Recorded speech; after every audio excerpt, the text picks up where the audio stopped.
Hello, curious minds. Imagine stepping into the world that existed over 4600 years ago. A world of bustling streets, flowing river, and cities so perfectly planned that even today they baffle historians. I am talking about Harappan Civilization, which is also known as Indus Saraswati Civilization. Here, people lived in harmony, traded across lands and seas, built incredible cities and drainage and baths, and created art and technology that is far ahead of their time. So, what does it mean to be civilization?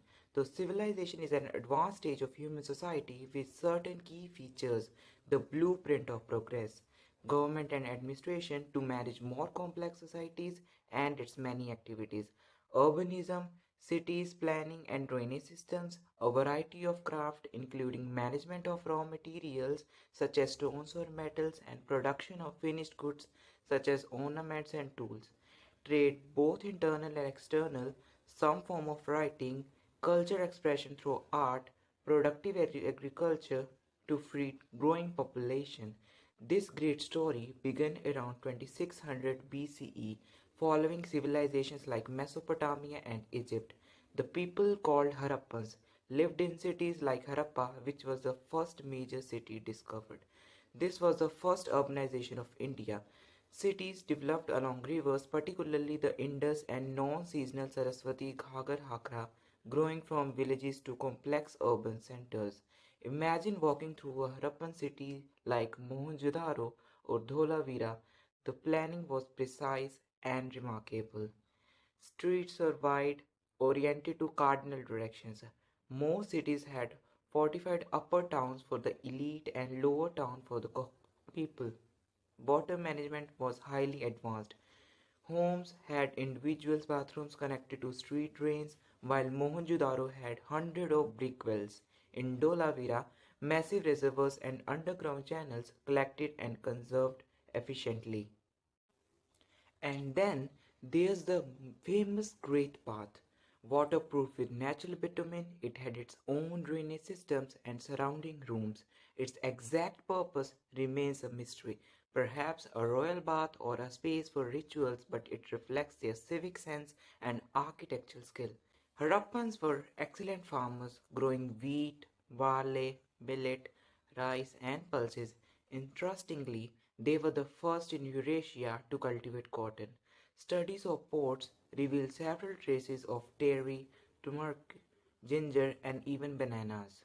What made truly Harappa remarkable was its spirit of trade and connection. Every morning, the markets of Harappa came alive with sounds of merchants calling out their goods, bright red pottery, color beads, shining copper tools, and fine cloth too.